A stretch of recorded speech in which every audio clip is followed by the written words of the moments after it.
السلام علیکم ورحمۃ اللہ وبرکاتہ۔ اعوذ باللہ من الشیطان الرجیم، بسم اللہ الرحمن الرحیم۔ سورہ نجم کی آیت نمبر 32 میں اللہ پاک مومنوں سے جنت کا سودا کر رہے ہیں، جنت کی ڈیل کر رہے ہیں اور جنت کا راستہ بتا رہے ہیں۔ اللہ پاک فرماتے ہیں کہ بندے تو بڑے بڑے گناہوں سے بچ جا، میں اپنی رحمت سے چھوٹے گناہ معاف کر دوں گا۔ اللہ پاک فرماتے ہیں الذین یجتنبون کبائر الاثم والفواحش الا اللمم ان ربک واسع المغفرہ، جو صغیرہ گناہوں کے سوا بڑے بڑے گناہوں اور بے حیائی کی باتوں سے اجتناب کرتے ہیں، جو لوگ بچ جاتے ہیں، بے شک تمہارا پروردگار بڑی وسعت والا ہے۔ اب وہ کبائر الاثم، وہ بڑے بڑے گناہ کون سے ہیں جن سے ہم اگر بچ جائیں تو اللہ پاک اپنی رحمت سے چھوٹے گناہ معاف فرما دیں گے۔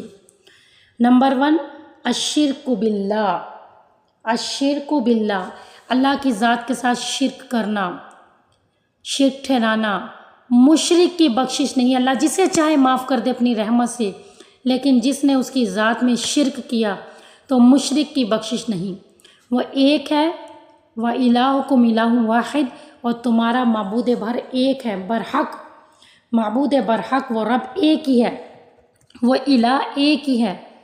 اسی سے مانگنا، اسی پہ توکل، اسی پہ بھروسہ، اسی پہ اپنی زندگی کا دار و مدار اور اسی پہ یقین رکھنا، یہ جو ہے اللہ پہ توکل اور بھروسہ اور ایمان، یہ سب سے مضبوط ایمان کی علامت ہے کہ جو کچھ ہوتا ہے میرے رب سے ہوتا ہے، رب سے ہونے کا یقین اور مخلوق سے کچھ نہ ہونے کا یقین۔ پہلے یقین بن جائے اور اپنی زندگی سے شرک کو نکال دیجیے۔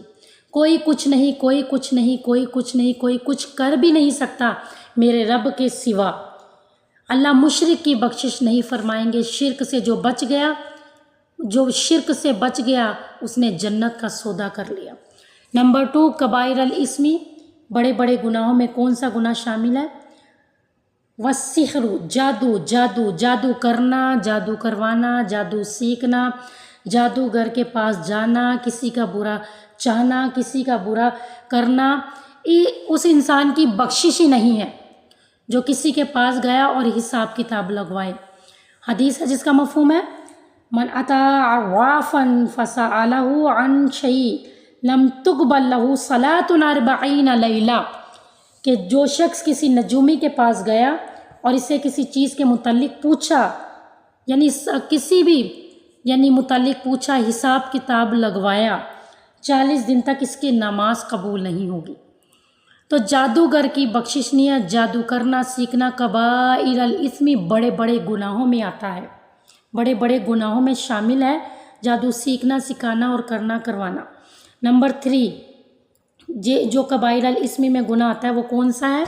نمبر 3، جس سے اللہ تعالیٰ ہمیں منع فرماتے ہیں، کسی جان کو ناحق قتل کرنا۔ وَقَتْلُ النَّفْسِ الَّتِي حَرَّمَ اللَّهُ إِلَّا بِالْحَقِّ، کسی شخص کو ناحق قتل کرنا۔ قتل کرنے میں، ناحق قتل کرنے میں یہ خواتین کی DNC بھی آتی ہے۔ خواتین جو بچے ضائع کرواتی ہے اور پھر کس لیے ضائع کرواتی ہے؟ مفلسی کے ڈر سے، افلاس کے ڈر سے، کہ جی ہم افورڈ نہیں کر سکتے، یا جن کے مائنڈ ہوتے ہیں بچے دو ہی اچھے، جو بچوں کو بوجھ سمجھتی ہیں اور انہیں یہ نہیں پتہ کہ رازق اللہ ہے، جو DNC کرواتی ہیں ان کی یہ بھی کبیرہ گناہ میں آ جاتی۔ اس عورت کی نمازیں بھی قبول نہیں ہوتی جو جان بوجھ کے بچے ضائع کرواتی ہے۔ وہ عورت اللہ کی رحمت سے دور ہے اور اس نے کبیرہ گناہ کیا، کبائر الاثم، اس کو قتل ہی کا، اس کے زمرے میں قتل ہی کا گناہ لکھا جائے گا، اس نے قتل کیا۔ تو کسی کو ناحق قتل کرنا اور یہ DNC کروانا جو خواتین کرواتی، یہ کبائر الاثم ہے، بڑا گناہ ہے۔ تو اگر جو سچی توبہ کر لے اور اللہ اپنی رحمت سے معاف کر دے تو یہ اس کی رحمت کے معاملے ہے، نہیں تو ان گناہوں کی بخشش نہیں ہے۔ نمبر 4، یتیم کا مال ناحق کھانا۔ وَأَكْلُ مَالَ الْيَتِيمِ، یتیم کا مال ناحق طریقے سے کھا جانا۔ یتیموں کا جو مال کھاتا ہے وہ اپنے پیٹوں میں آگ بھر رہا ہے، جہنم کی آگ بھر رہا ہے۔ اور کائنات کا سب سے حسین گھر وہ ہے جہاں یتیم بچے کی پرورش ہوتی ہے، جہاں یتیم سے محبت کی جاتی ہے، جہاں یتیم بچہ رات کو پیٹ بھر کر سوتا ہے۔ اللہ کو یتیموں سے بڑی محبت ہے۔ قرآن اور حدیث کی روح سے اللہ نے بہت زیادہ یتیموں کے بارے میں بہت زیادہ اللہ پاک نے ان کی فیور کی ہے۔ تو یہ یتیم کا مال کھا جانا یہ بھی کبائر الاسم میں آتا ہے۔ نمبر 5 وَأَكْلُ الرِّبَا، سودی لین دین، سود پر کاروبار کرنا، سود پر پیسہ لینا، سود پر پیسہ دینا، سود سے جو بھی کاروبار کا تعلق ہے تو وہ یہ اس کے کبائر الاسم میں آئے گا۔ سود کے متعلق جس کا بھی جو بھی تعلق ہے وہ بڑے بڑے گناہوں میں آئے گا، اور سودی لین دین کی، سود پہ کاروبار جو کرتا ہے اس کی بھی بخشش نہیں ہے، یہ بڑے گناہوں میں شامل ہے، اس سے بھی ہمیں توبہ کرنی چاہیے۔ اور نمبر 6 جو بتایا گیا ہے وَتَوَلِّ یوم الزحفی، میدان جنگ سے بھاگ جانا، کہ جب کفار کے مقابلے میں مسلمان کھڑا ہو گیا، یا مار دینا ہے یا مر جانا ہے، میدان چھوڑ کے نہیں بھاگنا۔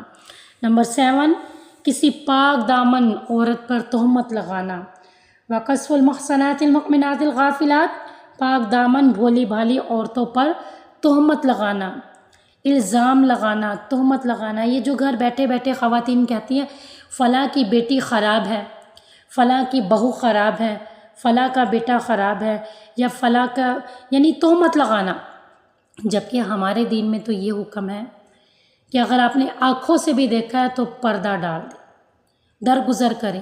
آپ کسی کے معاملے پر پردہ ڈالیں گے، کسی کے عیب پر، کسی کے گناہ پر اگر آپ پردہ ڈالیں گے تو روز محشر اللہ پاک بھی آپ کے گناہوں پر پردہ ڈال دے گا۔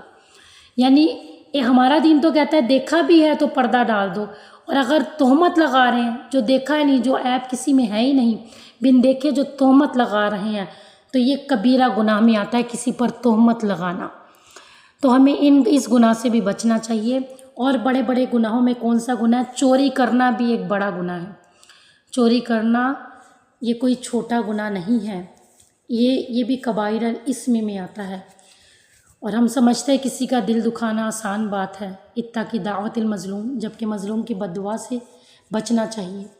اور بہت سے ہمیں لگتا تو یہ کہ چھوٹے گناہ، لیکن بہت سے ہم گناہ چھوٹے سمجھ کر ہم بڑے بڑے کبائر الاسم کر رہے ہوتے ہیں۔ اور بھی بہت سے بڑے گناہ ہیں، لیکن یہ جو زیادہ یعنی حدیث اور قرآن کی روح سے ہے بڑے بڑے گناہ، یہ ان گناہوں کا میں نے آپ کو بتایا ہے۔ اور اگلی بات اللہ تعالیٰ فرما رہے والفواحش، اور بے حیائی کے کاموں سے بچنا، یعنی یہ اس آیت میں باقی گناہ ایک طرف، اور والفواحش یہ اللہ پاک نے الگ سے بات فرمائی ہے نا، بے حیائی کے کاموں سے بچ جانا۔ اور الذین هم لفروجہم حافظون، کہ جو اپنی شرمگاہوں کو بچا لیتے ہیں، وہ ہم یارثون الفردوس، وہ جنت فردوس کے مالک ہوں گے۔ اب یہ بے حیائی کے کام کرنا، بے حیائی کرنا، بے حیائی کروانا، گندا سوچنا، گندا وجود، گندی روح، گندے معاملات، گندے تعلقات۔ اللہ ایک پاک ذات ہے، اللہ قدوس ہے، سبحان ہے، اللہ کو بے حیائی کے کاموں سے نفرت ہے، اللہ بے حیائی کے راستوں کو پسند نہیں کرتا۔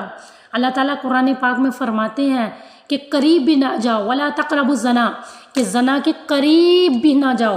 اللہ کو بے حیائی کے گندے کام، فحاشی والے کام، گندی سوچے، گندے لباس، گندی روح، گندے معاملات، اللہ کو گندے لوگوں سے بھی محبت نہیں ہے، بے حیائی کے کاموں سے بھی محبت نہیں ہے۔ قوم لوط میں بدفعلی کرتے تھے نا، لوطی فعل تھا جن پہ اللہ تعالیٰ کا عذاب مسلط ہوا تھا، پتھروں کی بارش ہوئی تھی قوم لوط پر۔ تو اللہ تعالیٰ کو بے حیائی کے کام پسند نہیں ہے، بے حیائی کے راستے پسند نہیں ہیں۔ تو اللہ پاک اس میں قرآن کی آیت میں واضح طور پہ بتا رہے ہیں کہ بڑے بڑے گناہوں سے بھی بچو اور بے حیائی کے کاموں سے بھی بچے، الا اللمم، سوائے صغیرہ صغیرہ گناہوں کے۔ چھوٹے چھوٹے گناہ اللہ پاک اپنی رحمت سے معاف فرما دیں گے، اور پھر جنت میں جگہ عطا فرما دیں گے۔ ان ربک واسع المغفرہ، بلا شبہ آپ کا رب بڑی وسعت والا ہے، بڑی وسیع بخشش والا ہے۔ تو یہ کبائر الاسم، یہ بڑے بڑے گناہ ہیں۔ اللہ تعالیٰ ہم سب کو ان سے توبہ کرنے کی توفیق عطا فرمائے، ان سے بچنے کی توفیق عطا فرمائے۔ جو لوگ یہ بڑے بڑے گناہوں سے بچ گئے، انشاءاللہ اللہ ان کے چھوٹے گناہ بھی معاف فرما دیں گے۔ وما علینا الا البلاغ المبین۔